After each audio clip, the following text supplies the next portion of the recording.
जय गुरु जी, शुक्राना गुरु जी। Welcome back to my Guru ji channel गुरु जी सत्संग विद आरजे प्राची।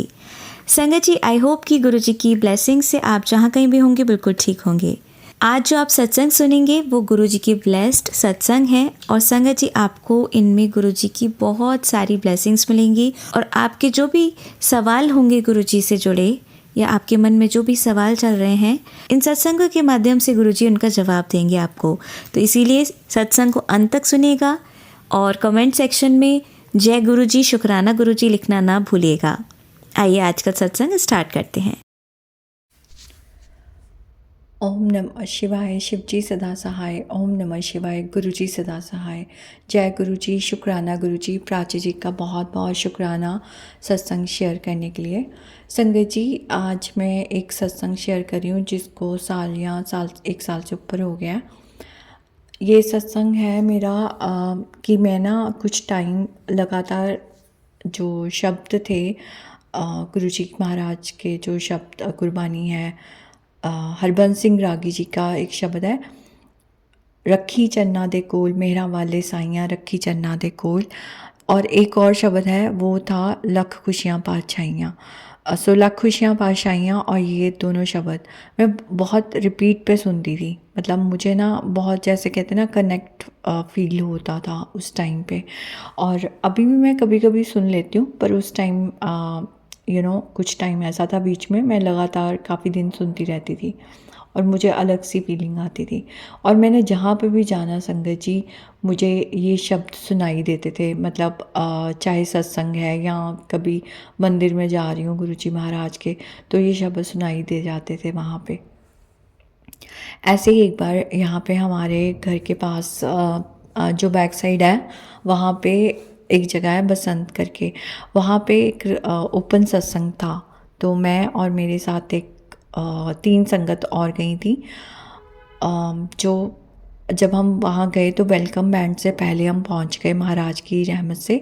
और संगत जी वहाँ पे पहले से काफ़ी संगत थी, तो लाइनों में लगे हुए थे सब। और जब महाराज का गद्दी के लिए उन्होंने हमें भेजा दर्शन करने के लिए और माथा टेकने के लिए, तो जो मेरे साथ थे सब, हम अलग अलग हमें बिठाया और महाराज ने उस टाइम पे मुझे अपने चरणों के पास लेफ्ट में बिठा दिया। तो मतलब वैसे तो चाहे हम आगे बैठे पीछे बैठे हैं, वो महाराज की रहमत तो हर जगह ही होती है। पर क्योंकि वो शब्द मैं जैसे बता रही हूँ कि मुझे लगातार उस टाइम पे मुझे सुनने को मिल रहा था और मेरा वो कनेक्शन, एक जैसे कहते ना, कुछ जुड़ रहा था उस शब्द के द्वारा महाराज के साथ। और संगत जी, जब वो सत्संग शुरू हुआ तो वहाँ पे पहला शब्द यही था, रखी चन्ना दे कोल। और पहला या दूसरा, मतलब यही 2 शब्द थे पहले या दूसरे नंबर पे, और दोनों ये स्टार्ट इन्हीं से हुआ था, लख खुशियाँ पातशाइयाँ और रखी चन्ना दे कोल। तो संगत जी वहाँ पे बहुत डिवाइन एक्सपीरियंस उस टाइम मुझे हुआ था। और इसके अलावा वहाँ पे फिज़िकल टाइम की संगत भी आई हुई थी और उनका बहुत ब्लेस्ड हमें सत्संग सुनने को मिले महाराज के। और वहाँ पे जो मुझे स्वरूप मिला था, पॉकेट स्वरूप था, और इसके अलावा मुझे ध्यान नहीं है, पर पॉकेट स्वरूप मुझे याद है क्योंकि वो स्वरूप मेरी मदर के पास चला गया था। क्योंकि मेरी मदर ने उस टाइम मुझसे बोला था, अपने आप ही उन्होंने बोला था कि तेरे पास कोई स्वरूप हो, छोटा स्वरूप, तो मुझे भेज दियो। तो संगत जी क्योंकि वो अमृतसर में हैं, तो मैंने वो छोटा स्वरूप, पॉकेट स्वरूप उनको भेजा था। और महाराज ने, देखिए उनके कितने कष्ट काट रहे हैं, वो वहाँ पे स्वरूप उनके पास है इतने टाइम से। और बहुत, मतलब ब्लेसिंग महाराज की उनको भी मिलती है। तो शुक्राना महाराज का, अनंतम अनंतम शुक्राना। तो संगत जी हर जैसे अगर हम किसी भी फिज़िकल टाइम की संगत से सुनते हैं या किसी भी अभी की संगत से भी सुनते हैं, तो महाराज हमें कैसे ब्लेस करते हैं शब्द गुरबानी के द्वारा और मंत्र जाप के द्वारा, या कोई भी पाठ जो भी करवाना होता है उन्होंने। तो ऐसे एक बार मैंने सत्संग सुना भी था किसी संगत का, जिसमें महाराज ने बोला कि हर किसी की इंजेक्शन अलग, दवाई अलग होती है उसके बीमारी के हिसाब से। तो वैसे ही शायद मेरी उस टाइम वो नीड थी, वो शब्द सुना के मुझे महाराज ने बहुत ब्लेस करा। कई कष्ट ऐसे काटे होंगे जो मुझे पता ही नहीं होंगे। तो अनंतम अनंतम शुक्राना महाराज का। संगत जी, एक जैसे कहते हैं ना, गुरु पहले मुझे, मैं इस चीज़ का भी सत्संग करना चाहती हूँ कि जब गुरु की एंट्री होती है हमारी लाइफ में, तो कैसे हमारी लाइफ का ट्रांसफॉर्मेशन होता है। ये सत्संग में कई बार बताया गया और वाकई ये बहुत सच बात है। एक टाइम था संगत जी, मैं ना गुरु नाम से मुझे थोड़ा सा प्रॉब्लम होता था। मुझे लगता था कि नहीं, ये सब फेक होते हैं, मेरे को गुरु नहीं ज़रूरत, मतलब ऐसा एक टाइम था। पर महाराज हमें प्रिपेयर करते हैं। मतलब मुझे ये तो था कि मुझे अपने रब से कनेक्ट होना है, सच्चे रब से कनेक्ट होना है। मतलब मैं अपने सच्चे रब को देखना चाहती थी, या फिर ये कह लीजिए कि जो ट्रू गॉड है, मैं उनसे, कहते हैं ना, डायरेक्ट बात करना चाहती थी। ये मेरे मन में था, लेकिन मैं गुरु के उसमें नहीं पढ़ना चाहती थी। और उसके वेरियस रीज़न थे, क्योंकि एक टीन एज में मेरा एक्सपीरियंस रहा था कुछ ऐसा, उनको भी गुरु बोलते थे, बट वो लोग थोड़ा जैसे चीज़ें करते हैं, वही क्रियाएं क्रिया टाइप। तो वो एक ऐसे ही मेरी फ्रेंड के थ्रू आ गए थे मेरी लाइफ में गलती से, और उनको मैं ब्लेम नहीं करूँगी। उन्होंने मेरा टेवा दिखाया, कुंडली दिखाई थी, और क्योंकि मेरी ऑलरेडी काफ़ी सारी चीज़ें चल रही थी, तो मुझे ऐसे लोगों में मिलना और ये सब चीज़ें होना भी होता रहता था। तो संगत जी, उस टाइम पे मतलब जो कहते हैं ना कि उन्होंने कुछ गलत करा या नहीं करा मुझे नहीं पता, पर वो बोलते तो यही थे कि नहीं, कुंडली देख के कि हाँ मेरा अच्छा ही कर रहे हैं। तो मुझे नहीं पता, बट वो एज मेरी बहुत कम थी उस टाइम पे। और लेकिन जब बाद में मुझे धीरे धीरे एज बढ़ी और मुझे एहसास हुआ कि हमारे घर का माहौल तो पाठ और इसी पे, रब पे विश्वास करना है, या मंदिर चले जाओ, गुरुद्वारे चले जाओ, सब एक ही जगह। तो धीरे धीरे मेरा उनमें से हट गई वो चीज़, मेरा उधर नहीं रहा। और फिर जो चीज़ें समझ में भी आती थी कि ये बेकार है ये सब, और क्योंकि हमारे खुद के एक्सपीरियंस थे, तो मुझे ना गुरु नाम से थोड़ा सा प्रॉब्लम हो गई थी, क्योंकि उनको भी गुरु ही बोलते थे। तो ये चीज़ से मुझे थोड़ी प्रॉब्लम थी। और संगत जी, जैसे मेरी एज बढ़ी, लाइफ में अप्स एंड डाउन्स आए, मैं दिल्ली में गई, तो एक देखिए गुरु जी कैसे प्रिपेयर करते हैं। मैं एक कंपनी में काम कर रही थी, कंपनी का नाम था कन्वर्जिस। तो वहाँ पे मुझे एक मेरे कॉलीग थे जो किसी से बात नहीं करते थे इतनी। और एक बार क्या हुआ, एक और मेरे कॉलीग थे, उनसे मेरी बात हो रही थी। तो वो शिव भक्त थे, तो वो अपना डिस्कस कर रहे थे, ऐसे ही मुझे बता रहे थे कि कैसे उनकी वाइफ मिली उनको, उनका बच्चा था, तो कैसे शिव जी उनको हेल्प करते हैं। और उस टाइम पे उनका जो टाइम था वो बहुत अजीब चल रहा था। मैं उसके बारे में ज़्यादा डिस्कस नहीं करना चाहती। तो उन्होंने ना, मतलब हमारी ऐसे ही रब के रिलेटेड जब बातें होना शुरू हुई, तो ऐसे ऐसे करके उन्होंने मुझे अपना बताना शुरू किया। तो संगत जी, उस टाइम पे उन्होंने मुझे जब बातें कर रहे थे, तो जो कोलीग मैंने आपको बताया कि ज़्यादा बात नहीं करते थे, उन्होंने हमारी ये कन्वर्सेशन जब सुनी, हम काम करते थे, तो हमारा काम होता था जैसे ब्रेक हो गया, हमारा चैट का काम था, वॉइस का नहीं था, कॉलिंग नहीं थी। तो इसलिए हमें बीच में कभी टाइम मिल जाता था, तो हमने बात करी उस टाइम पे। तो संगत जी, फिर उसके बाद ना, जो मेरे दूसरे कॉलीग थे जिनसे मेरी बात हुई नेक्स्ट डे या जब भी हुई, उन्होंने मुझे खुद ही बुलाया और उन्होंने बोला कि मैंने आपकी बातें सुनी थी, मैं वैसे ज़्यादा बात नहीं करता किसी से। मैंने कहा हाँ, मैंने भी देखा है, क्योंकि मैं उस टीम में काफ़ी टाइम से थी। तो उन्होंने बोला कि आपका क्या इंटरेस्ट है। उन्होंने मेरे से, जैसे कहते हैं ना, एक स्पिरिचुअल जर्नी के बारे में थोड़ा बात करना शुरू किया। तो मैंने उनको बताया अपने इंटरेस्ट और जो भी उस टाइम मेरा चल रहा था। और उन्होंने बोला आपको ना आगे टाइम आएगा, आपको गुरु की ज़रूरत होती है। तो मैंने हंस के बोला कि मेरे ना आ जाती हैं इंट्यूशंस, क्योंकि उस टाइम समझ तो होती नहीं है कैसा टाइम, आज भी नहीं है समझ तो, पर एक होता है कि बिल्कुल ही समझ नहीं होती थी। और मैंने बोला नहीं, गुरु की ज़रूरत नहीं है, मैं तो, मेरे को डायरेक्ट मेरे रब से जो भी मैंने जिस भी वर्ड बोले थे, मेरे को वो याद नहीं, पर उसका मतलब यही था कि मुझे मेरा डायरेक्ट परमात्मा चाहिए, मुझे बीच में कोई मीडियम नहीं चाहिए। तो मैंने ऐसे बोला, तो उन्होंने मुझे काफ़ी प्यार से कन्विंस करने की कोशिश करी कि नहीं, गुरु की ज़रूरत होती है। और मैं भी एक जगह गया था और गुरु, उन्होंने शायद ये बात बोली थी कि गुरु तभी लाइफ में आता है जब आपका टाइम आ जाता है, या फिर उन्होंने शायद ये बताया था कि गुरु आपको खुद चुनते हैं, इस ऐसे कुछ था शायद। तो उन्होंने मुझे बोला कि एक जगह बताई थी, मुझे वो अब याद नहीं है बिल्कुल भी, क्योंकि मेरा इंटरेस्ट नहीं था, पर उन्होंने मुझे किसी गुरु के बारे में उस टाइम पे बताया था। उन्होंने कहा ये ऐसे गलत नहीं है, ये बहुत अच्छे हैं, और मतलब आपको ये आगे बताते हैं आपकी स्पिरिचुअल ग्रोथ के लिए एंड ऑल दैट। तो मैंने कहा ठीक है, मैंने सुन लिया उनसे, पर मैंने कहा अभी मैं सच बताऊं तो मेरा कोई ऐसा इरादा नहीं है, but let's see in future अगर ऐसा कुछ होता है। तो संगत जी, उन्होंने मुझे जैसे कहते हैं ना, मेरा उस टाइम पे तैयारी शुरू कर दी हुई थी गुरुजी महाराज ने, क्योंकि वो 2015 का ही साल था। क्योंकि ये 2000 के बाद का जो टाइम रहा है ना मेरी लाइफ में, वो काफ़ी लाइफ में चेंजेस आने वाला टाइम रहा है। इससे पहले भी अप्स एंड डाउन तो मेरी पूरी लाइफ में ही रहे हैं, बट वो कुछ टाइम ऐसा ही था संगत जी। इसलिए ज़्यादातर मेरी चीज़ें ना मतलब मेरी कुछ ऐसी बातें हैं जो इन ईयर्स से बहुत रिलेट करती हैं। तो संगत जी, उस टाइम 2015 का जब टाइम था, 2000 मतलब 13 से 15 का टाइम था, क्योंकि उस टाइम मैं जॉब कर रही थी वहाँ पे। तो मतलब ये आपको जो मैं बात बता रही हूँ, ये 2013 से 15 के बीच की है, मतलब एग्जैक्ट 15 की है मुझे नहीं याद है, पर 2013 से 15 के बीच की है।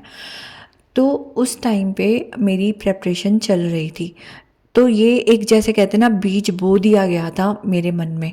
और उससे पहले मुझे ये भी उस टाइम पे मुझे पता चल गया था बड़े मंदिर का। ये इन कॉलीग ने नहीं बताया था, ये मुझे किसी और ने बताया था। मेरी पहले किसी और से बात हुई, फिर मेरी किसी और लड़की से बात होती है, वो भी मेरे ऑफिस की थी, और उसकी किसी और से बात हुई, उससे गुरुजी महाराज का पता चला। तो संगत जी, मतलब उस टाइम पे मुझे गुरुजी महाराज का नहीं पता था, मुझे बस इतना पता था कि वहाँ पे जो महाराज हैं वो चोले में नहीं है, बस इतना बताया था उसने मुझे। और उसने बोला था कि बड़ा सा शिवलिंग है, और वहाँ पे कोई ऐसे स्पेसिफिक धर्म से रिलेटेड कुछ नहीं है, वहाँ पे आप जाओ, और सब धर्मों को माना जाता है, और आप वहाँ जाओ तुम्हें बहुत अच्छा लगेगा। पर संगत जी, वो टाइम मेरा अभी आया नहीं था, तो इसलिए मैं गई नहीं वहाँ, और मैंने सब रूप तो देखा ही नहीं था। गुरुजी महाराज के बारे में मैंने ज़्यादा जाना ही नहीं था, मुझे कुछ पता ही नहीं चला था, सिर्फ मुझे इतना पता था कि वो चोले में नहीं है बस। तो उसने मुझे कहा तुझे आज के लोगों पे विश्वास नहीं है कि वो फेक हो सकते हैं, वो तो चोले में नहीं है, फिर भी वहाँ पे लोग जा रहे हैं और उनके प्रॉब्लम्स ठीक हो रही हैं, उनकी बीमारियां ठीक हो रही हैं। मेरी मदर की इतनी प्रॉब्लम थी पैरों की, वो ठीक हो गई। मेरी लाइफ में इतना चेंज आ गया, पॉजिटिव चेंज आ गया। उसने कुछ टाइम ही हुआ था उसे गए हुए, और उसने मुझे बोला कि तू जा, पर मैं नहीं जा पाई संगत जी, क्योंकि अगेन वो मेरा टाइम नहीं था।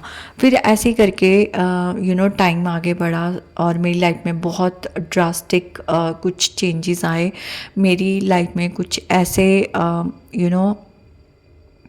चीज़ें आई जो मुझे बहुत डिप्रेस्ड करने वाली थी। कुछ ऐसे मेरे लव्ड वंस थे जो इस जन्म के वो गए, तो मुझे बहुत अंदर से मैंने टूटना था, और ये सब चीज़ें हुई। क्योंकि शायद मैं उस टाइम मंदिर चली जाती तो मैं गलत चीज़ें मांग लेती। हम इमोशंस में अपनों के लिए मांग लेते हैं उनकी लाइफ जो शायद उनके लिए सही नहीं होती, या मैं कुछ और चीज़ें मांग लेती जो सही नहीं होती। तो इसीलिए शायद महाराज ने उस टाइम मुझे नहीं बुलाया। तो लेकिन मैं और जगह जाती थी, महाराज ने साथ कभी नहीं छोड़ा। तो संगत जी, आगे बढ़ती हूँ। फिर उसके बाद मैंने किसी और कंपनी को जब ज्वाइन करा, वहाँ पे जो मेरे मैनेजर थे उनका इंटरेस्ट इस चीज़ में भी था। आज वो इस दुनिया में नहीं है, अपनी मिडिल एज में उनकी इसी साल उनकी डेथ हुई है। तो वो जो मेरे मैनेजर थे, वो उनको जब मेरे इंटरेस्ट, क्योंकि पता चल जाते हैं, वो टीम से बड़ा इंटरेक्शन करते थे, तो और भी एक दो लोग थे जो मंदिर जाते थे, तो हम लोग गए भी थे एक बार उनके साथ। तो संगत जी उन्होंने ना मेरे से बात करना शुरू किया जब उन्होंने मुझे बताया कि वो बहुत बुक्स पढ़ते थे, रिलीजियस। उन्होंने मुझे महाअवतार बाबा जी का बताया, और शायद नीम करोली जी का भी उन्होंने बताया था, मुझे ध्यान नहीं, पर महाअवतार जी का उन्होंने बताया था। तो ऐसे कई बार हमारी फ्री टाइम पे कभी बात होती थी हर टीममेट से, क्योंकि हर एज ग्रुप के लोग भी थे और हर किसी से अलग अलग तरह की बातें होती थी उनके इंटरेस्ट के अकॉर्डिंग उस मैनेजर की। तो मेरे साथ वो ये बातें कई बार करते थे। संगत जी उन्होंने ना मुझे कई बुक्स दी पढ़ने के लिए, ज़्यादा तो नहीं, कुछ दी, और मैं ज़्यादा बुक्स पढ़ती नहीं थी, मैंने बताया भी था। पर उन्होंने एक बुक दी जिसमें उन्होंने बोला कि ये ज़रूर पढ़ी, और वो ज़्यादा मतलब जैसे कहते हैं ज़्यादा उसमें पेजेस नहीं थे, एक पतली सी बुक थी, लेकिन मतलब वो बुक उन्होंने मुझे कन्विंस भी करा था और मैंने पढ़ी भी, क्योंकि मैंने अब बोला था तो फिर मैं झूठ क्यों बोलूँ कि मैं नहीं पढ़ी। तो मैंने वो स्टार्ट करी संगत जी। पहले मैंने जैसे स्टार्ट करी ना, वो बुक मुझे एग्जैक्टली याद नहीं, बट वो बुक मतलब नाम याद नहीं कि उसका क्या था, इसलिए मैं कोई गलत नहीं बोलना चाहती कि ये होगा वो होगा। पर वो बुक में ना एक्चुअली में जैसे मैंने स्टार्ट किया मुझे इंटरेस्ट आना शुरू हुआ। तो वो मेरा जैसे बीज को पानी देना, वो उस पौधे को आगे बढ़ाने वाला काम था। वो बुक में बताया हुआ था गुरु की खोज, गुरु अंदर से गुरु के लिए वो प्यास जागना और गुरु को ढूंढना, और उसके अंदर जो जिस इंसान का था कि गुरु को कैसे ढूंढने के लिए वो गए, तो उसके रिलेटेड वो बातें थी। और वो संगत जी थोड़ी थोड़ी चीज़ें ना मुझे लाइफ से रिलेटेड होने लग गई, क्योंकि कई हम ऐसे एक्सपीरियंसेस से गुज़रते हैं, तो वो थोड़ा थोड़ा ना चीज़ें मुझे समझ आनी शुरू हुई। मैं ये नहीं कहूँगी कि मुझे पूरा समझ आ गया, पर वो एक जिसे कहते हैं वो पौधे को वो पानी मिला कि हाँ गुरु ज़रूरी है, सारी चीज़ें गूगल से नहीं मिलती। तो वो चीज़ एक मेरे आई मन में। फिर उसके बाद धीरे धीरे संगत जी मैं आगे बढ़ी लाइफ में, और गुरुजी महाराज ने और मुझे अपनी प्रेजेंस जैसे फील करवाते थे। वो प्रेगनेंस आना, मैं कभी भी कोई घर शिफ्ट कर रही हूँ तो पहले मुझे होता था कि शायद यहाँ से प्रेगनेंस आ रही है तो कोई परफ्यूम लगाया होगा किसी ने, क्योंकि मैं इतना ज़्यादा करती नहीं थी यूज़, मुझे थोड़ा एलर्जी रहती थी, और अगर मैं करूँ तो पता होता था कि हाँ मैंने परफ्यूम यूज़ किया या डीओ यूज़ करा। तो अगर मैं यूज़ नहीं करी फिर फ्रेगनेंस कहाँ से आ रही है। तो ज़्यादातर मुझे मॉर्निंग के टाइम पे ही आती थी।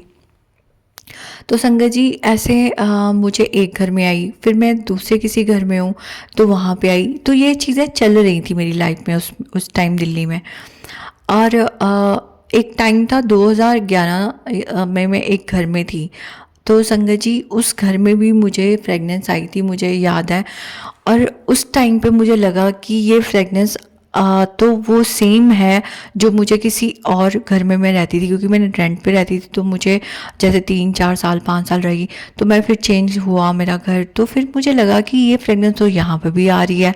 और मैं जैसे मेरा रूम कहीं और है, बाहर टेरेस है, तो यहाँ पे तो कोई भी नहीं है, तो फिर कहाँ से आ रही है ये फ्रेगनेंस। और संगत जी वो फ्रेगनेंस ऐसे ही वो चीज़ें चलती रहीं। फिर ये फ्रेगनेंस मुझे फ्रेगनेंस आना, बटरफ्लाइज दिखना, ये सब होता रहता था। तो महाराज जैसे प्रिपेयर भी कर रहे थे और साथ में भी थे। फिर संगत जी जब मैंने दिल्ली से यहाँ आना था लुधियाना, तो लास्ट वो जो घर था उस घर में भी मुझे फ्रेगनेंस आई, और वहाँ पे भी फ्रेगनेंस आती थी, और मुझे धीरे धीरे ये एहसास अंदर से आने लग गया कि जैसे ये कोई डिवाइन है, कुछ डिवाइन एक्सपीरियंस है। मुझे ये तो नहीं पता था कि इसका क्या मतलब है क्या नहीं, पर मुझे इतना याद है कि जब मैंने दिल्ली से लुधियाना आना था तो मेरा टाइम आ चुका था, महाराज ने मुझे जोड़ना था, क्योंकि वो मेरा टाइम बहुत ही परेशानी वाला था। और उसके बाद ऐसी परेशानी आने वाली थी कि मैं पहले ही बोल चुकी थी परमात्मा से कि मैं ऑलरेडी इतना झेल चुकी हूँ, अब मेरे में हिम्मत नहीं है, तो मुझे नहीं पता मैं क्या करूँगी अब आगे जाके। तो संगत जी महाराज को हमसे ज़्यादा पता होता है, मैं ना भी बोलती तो, कि अब मुझे उन्होंने खींचना था अपनी तरफ। उन्होंने तो उस चीज़ के लिए उन्होंने मुझे पहले वो फ्रेगनेंस आई, बहुत देर तक शायद आई थी मुझे, और उस टाइम पे मुझे नहीं पता, अचानक से मैंने पहली बार ज़िंदगी में उस टाइम पे हाथ जोड़े थे। तो मैंने शायद ये बोला भी था कि मुझे नहीं पता आप ये क्या है, मुझे नहीं पता मेरे अनेस्टर्स हैं, मुझे नहीं पता कुछ डिवाइन है, एंजल्स है, क्या है, क्योंकि उस टाइम मैं ये पढ़ती थी, सुनती थी, यूनिवर्स, लॉ ऑफ अट्रैक्शन, ये सब चीज़ें, एंजल्स होते हैं एंड ऑल दैट। तो मैंने बस इतना हाथ जोड़ दिए थे कि कुछ है डिवाइन। और संगत जी उसके बाद कुछ ही दिनों में मैं यहाँ आती हूँ लुधियाना। और लुधियाना आने से पहले मेरी जो लैंडलॉर्ड थी ना, उसी दिन जिस दिन मैंने शिफ्ट होना था, उन्होंने मुझे बोला कि यहाँ पे सत्संग होते हैं आसपास। तो मैंने आपको बोला था, आप गए नहीं दिल्ली, यहाँ पे बस शायद उन्होंने बताया भी था कि दिल्ली छतरपुर में वो मंदिर भी है। तो मैंने बोला आपने हाँ मुझे बोला था एक दो बार कि सत्संग होते हैं आसपास, उनके रिश्तेदार के घर पे ही शायद होता था। तो मैंने कहा हाँ आपने बोला था पर मैं गई नहीं, और अब तो मैं वैसे भी लुधियाना जा रही हूँ, तो अब तो क्या ही होगा किसी के घर, तो चलो मंदिर होता है तो मैं मंदिर ही सीधा जाऊँगी। अचानक से जैसे महाराज ने मुंह से निकलवाया। संगत जी मैं शिफ्ट हुई यहाँ पे शिफ्ट होने के बाद संगत जी मेरी लाइफ में चेंजेस, मतलब मैं अपने महाराज का जितना शुक्राना करूँ ना मैं उतना कम है। क्योंकि यहाँ आने के बाद संगत जी मेरे सोशल मीडिया पे ना एक दो यूज़र ऐसे ऐड थे, मतलब जैसे कहते हैं ना, वो मेरे जो नोन है उनके आगे नोन थे। तो वो अब ऐड नहीं है क्योंकि उनका शायद इतना ही काम था, क्योंकि मैं जिनको नहीं जानती फिर मैं उनको हटा देती हूँ। तो इतना उस टाइम पे मैंने शायद गलती से ऐड कर लिया था, ऐसा कुछ हुआ था कि रिक्वेस्ट आई हुई थी और मैंने ऐड कर लिया था, क्योंकि वो उनके फ्रेंड लिस्ट में थे। तो संगत जी क्योंकि महाराज का मुझे सब रूप इन लोगों की आईडी से दिखने शुरू हुए, ये लोग शेयर करते थे। और मैंने जब यहाँ आ गई तो मेरा नज़र पड़नी शुरू हुई गुरुजी के सब रूप पे। तो वो सब रूप संगत जी मैं शायद इग्नोर कर देती, पर महाराज ने क्योंकि मुझे जोड़ना था, वो ऐसे सब रूप थे संगत जी, मेरे को नहीं लगता कि मैंने वो सब रूप दोबारा वैसे देखे होंगे। वो सब रूप ऐसे थे कि मुझे जैसे अपनी तरफ खींच रहे हैं, कनेक्ट कर रहे हैं। और मैं मतलब जिसे कहते हैं ना एकदम मैंने गूगल पे सर्च करा, गुरुजी नाम था शायद वहाँ पे लिखा हुआ, या जैसे भी मैंने सर्च करा। और संगत जी मुझे आज तक याद नहीं है कि क्योंकि दो लोग थे, लोगों की आईडी थी, 2-3 लोगों की जो गुरुजी को मानते थे, और उनमें से किसी ने शेयर करा था। मुझे एग्जैक्टली याद नहीं मैंने किन की आईडी पे देखा था, क्योंकि उनमें से 2 लोग आज भी ऐड हैं और उनको मैं जानती हूँ। उनमें से एक को तो मैं अच्छी तरह जानती हूँ, मिली हुई हूँ उस लड़की को, लेकिन जो उनकी आगे रिलेटिव है उनको मैं नहीं जानती। बट क्योंकि वो उनकी फ्रेंड लिस्ट में थी तो वो भी उन्होंने भी रिक्वेस्ट भेजी तो मैंने ऐड किया हुआ था उनको। अब मुझे एग्जैक्टली याद नहीं इन तीनों में से किसकी आईडी में से था जो नहीं है अब उनके या इनके, पर जिनके भी थे मैं आज इस सत्संग में उनका अनंतम अनंतम शुक्राना करती हूँ। क्योंकि जिनकी थ्रू हमें पहली बार महाराज ने जिनको सोर्स बनाया अपने आप को मुझे दिखाने के लिए, सब रूप दिखाने के लिए, क्योंकि इससे पहले भी वो मुझे शायद दिखा चुके थे पर मैंने ध्यान नहीं दिया था। तो संगत जी क्योंकि टाइम नहीं आया था, उस टाइम जब टाइम आ गया तो मुझे उन्होंने कनेक्ट करा। उसके बाद मैंने गूगल पे सर्च करा संगत जी, मैंने किसी से नहीं पूछा, मैंने सीधा गूगल पे सर्च करा। और जैसे ही मैंने देखा कि ये तो छतरपुर में गुरुजी का मंदिर है, वो सारी चीज़ें कनेक्ट हो गई, सारे डॉट्स कनेक्ट होने शुरू हो गए संगत जी। उसके बाद ये धीरे धीरे मुझे, मतलब मैं डुगरी मंदिर गई और फिर उसके बाद मैं फ्रेगनेंस गुरुजी के बारे में सत्संग सुने, सारी चीज़ें, सारे डॉट्स कनेक्ट हो गए। और धीरे धीरे मुझे पता चला कि मैं जिस महाराज को, जिस परमात्मा को बोलती थी हमेशा, वो तो मेरे अंदर ही है, वो तो हमेशा मेरे साथ है, और वो तो हम सबके अंदर है उनकी जोत। और संगत जी मतलब मेरी खुशी का ठिकाना और भी ज़्यादा बढ़ गया, मतलब वो रहा ही नहीं ठिकाना, जैसे कहते हैं ना, कि ये जान के कि जो ट्रू गॉड है, जो मैं हमेशा चाहती थी कि मेरे और मेरे रब के बीच में कोई तीसरा पर्सन ना हो, और वो परमात्मा ही हमारे गुरु बन के आए थे इस धरती पे और आज भी हैं। तो इससे ज़्यादा मतलब खुशी की बात तो कोई हो ही नहीं सकती। तो संगत जी, मैं जितना शुक्राना करूं उतना कम है। मैं अगेन उस संगत का शुक्राना करती हूँ जिनका मुझे ध्यान नहीं है, जिनकी वजह से मुझे सब रूप दिखे वहाँ पे सोशल मीडिया पे। दिखाने वाले तो ऑफकोर्स गुरुजी महाराज ही हैं। और उन संगत का भी शुक्राना जिनसे मैंने फ़र्स्ट टाइम छतरपुर मंदिर के बारे में जाना, जिन जिन लोगों ने मुझे कन्विंस करा था उस टाइम पे, और उनका भी शुक्राना जिन्होंने मुझे सत्संग के लिए बोला, उस लैंडलॉर्ड उन भाभी का। उन सब का शुक्राना आज मैं कर रही हूँ इस सत्संग में, इस प्राची जी के प्लेटफॉर्म पे, इस सत्संग में। अनंतम अनंतम शुक्राना उन सब का और उन सब का भी शुक्राना जहाँ जहाँ मैं मंदिरों में गई, गुरुद्वारों में गई, उन सब शक्तियों का शुक्राना। चाहे वो हनुमान जी के मंदिर गई हूँ, चाहे मैं चर्च गई, चाहे मैं किसी भी धार्मिक स्थान पे गई, किसी भी शक्ति को हर उस शक्ति को जिस भी रूप में मैंने माना, और उन सब ने मुझे हेल्प करी मेरे महाराज तक पहुंचाने में। उन सब का आज मैं अनंतम अनंतम शुक्राना करती हूँ, तहे दिल से शुक्राना करती हूँ। और मैं ये आज इस सत्संग में बोल रही हूँ कि अगर मैं आज उनको नहीं जाती हूँ कहीं ऐसी जगह पे जहाँ मैं पहले जाती थी, तो ये नहीं है कि मैं सेल्फिश हूँ, बल्कि इसलिए कि महाराज सब कुछ कहते हैं ना। उन्होंने एक सत्संग में कहते हैं महाराज के, मैंने सुना था फिज़िकल टाइम की संगत के सत्संग में, कि सब कुछ उन्हीं के अंदर है। तो जब हम महाराज को नमस्कार करते हैं तो हम पूरे ब्रह्मांड को नमस्कार करते हैं। तो यही भावना से अब मैं महाराज का नाम लेती हूँ या उनका शुक्राना करती हूँ, क्योंकि उन सब का शुक्राना है। तो अनंतम अनंतम शुक्राना सबका, अनंतम अनंतम शुक्राना महाराज का। और संगत जी, हम यही कहना चाहती हूँ कि जब महाराज ने हमें अपने तक बुलाना होता है, तो वो हमें ऐसे प्रिपेयर करते हैं। तो इसलिए मुझे कोई भी रिग्रेट नहीं है कि मैं पहले क्यों नहीं गई, क्योंकि जब टाइम आ गया उसके बाद उन्होंने बुलाया, उन्होंने बहुत सही करा। क्योंकि उससे पहले अगर बुला लेती तो शायद चीज़ें ख़राब हो जाती मेरे लिए। और लेकिन अब जब बुलाया उन्होंने, तो ऐसा नहीं कि प्रॉब्लम नहीं थी, कि बिल्कुल सही दिमाग हो गया और तभी आई, नहीं। वो बहुत इम्प्रूव करते हैं, उन्होंने बहुत ट्रांसफॉर्मेशन करा मेरा, और आज भी कर रहे हैं। तो हर उस चीज़ का शुक्राना। बहुत बहुत कमियां होती हैं हमारे अंदर, महाराज तो पर्दे डालते हैं, महाराज हमारे हर चीज़ों पे पर्दे डालते हैं। और हम अपनी कई चीज़ें ऐसी होती हैं जो हमें अपने बारे में बताने में शर्म आती है, लेकिन हमारी ऐसी चीज़ें होती हैं, हमने किसी के साथ बुरा भी करा होता है, हमने किसी को कर्स करा होता है, हमने किसी को गाली दी होती है गुस्से में आके, कभी बहुत कुछ करा होता है हमने लाइफ में।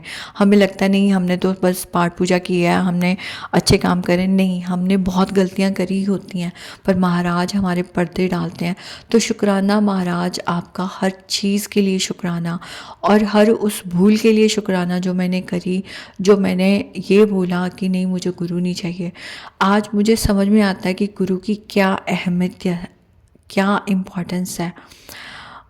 मैं आज समझती हूँ कि हाँ, आज गुरु हैं, आज मुझे सत्संग में वो बताते हैं जब कि वो क्या चाहते हैं, वो कैसे हमें इंसान बनाना चाहते हैं, क्या हमारे में इम्प्रूवमेंट लाना चाहते हैं, वो एक गुरु ही कर सकते हैं। और वो कैसे हमारा साथ देते हैं। हम वाकई में हम कीड़े मकोड़े और हम बहुत गंदे मैले इंसान और हैं, और लेकिन वो हमें हर तरह से एक्सेप्ट करते हैं और हमें साफ़ करते हैं और हमें इम्प्रूव करते हैं। तो महाराज आपने इतना, जैसे आप हमें साफ़ कर रहे हैं, इम्प्रूव कर रहे हैं, ऐसे ही अब आप मुझे सद्बुद्धि देना, हम सबको सद्बुद्धि देना महाराज, कि हम आपके कहे अनुसार चलें। और इस सत्संग को विराम देने से पहले एक जो मैंने बीच में बात बोली थी कि मैंने उस बात पे आ रही हूँ, वो ये कि मैंने एक सत्संग में सुना था एक फिज़िकल टाइम की संगत के मुंह से, कि गुरुजी महाराज एक बार कहते थे कि मैं थोड़े मैं आप सबका मतलब क्योर कर सकता हूँ, सबके लिए मैं सब कुछ कर देता हूँ, लेकिन मेरे लिए मैं कुछ नहीं कर सकता, मेरे लिए आप लोग प्रार्थना करो। तो संगत जी उन्होंने मंत्र जाप करते थे वो, क्योंकि हम तो क्या ही कर सकते हैं महाराज के लिए। और जैसे प्राची जी ज़्यादातर एंड में बोलते हैं कि मंत्र जाप बोलते हैं, और वो ये भी बोलते हैं कि आप भी हमारे साथ मतलब उनके साथ मंत्र जाप करो। तो संगत जी ये बहुत अच्छी एक प्रैक्टिस है, चाहे वो 1 मिनट की है, और हम उस मंत्र जाप को जब बोलते हैं महाराज के लिए, तो आज मैं महाराज के लिए वो मंत्र जाप ज़्यादा तो नहीं, बस यही बोल रही हूँ, ओम नमः शिवाय, शिव जी सदा सहाय, ओम नमः शिवाय, गुरु जी सदा सहाय। और उन्होंने बोला था फिज़िकल टाइम संगत ने उस टाइम कि प्रे करो महाराज के लिए भी, कि महाराज आप जहाँ हैं आप स्वस्थ रहें, क्योंकि आप तो सर्वत्र हैं, आप तो हर जगह हैं, हर कण कण में हैं, तो आप भी खुश रहें, आप भी स्वस्थ रहें, और आप हमेशा खुश रहें, हमेशा हमेशा आपकी शक्तियाँ बनी रहें, आप हमेशा मुस्कुराते रहें। तो शुक्राना महाराज का, अनंतम अनंतम शुक्राना। शुक्राना संगत जी आपका भी मुझे सुनने के लिए। आंटी जी बहुत ही प्यारे और ब्लेस्ड सत्संग थे आपके, और मैं गुरु जी से अरदास करूंगी कि वो आपके ऊपर और आपकी फैमिली के ऊपर अपनी रहमतें यूं ही बरसाते रहें। और जो भी संगत इस सत्संग को सुन रही है, या जिन्होंने सुना या जिन्होंने नहीं भी सुना, सभी को गुरु जी ब्लेस करें, ऐसा मैं चाहूँगी। तो संगत जी इसी के साथ मैं ये कहना चाहूँगी कि अगर आपका भी कोई सत्संग आप संगत जी के साथ शेयर करना चाहते हैं, तो आप मुझे मेरे व्हाट्सएप नंबर पर लिखकर या ईमेल आईडी पर लिखकर या बोलकर क्लियर ऑडियो भेज सकते हैं, और गुरु जी की कृपा से आपका सत्संग भी संगत जी के साथ ज़रूर शेयर किया जाएगा। अब अंत में मैं गुरु जी का मंत्र जाप करना चाहूँगी। ओम नमः शिवाय, शिव जी सदा सहाय, ओम नमः शिवाय, गुरु जी सदा सहाय, ओम नमः शिवाय, शिव जी सदा सहाय, ओम नमः शिवाय, गुरु जी सदा सहाय, ओम नमः शिवाय, शिव जी सदा सहाय, ओम नमः शिवाय, गुरु जी सदा सहाय। जय गुरु जी, शुक्राना गुरु जी, अनंतम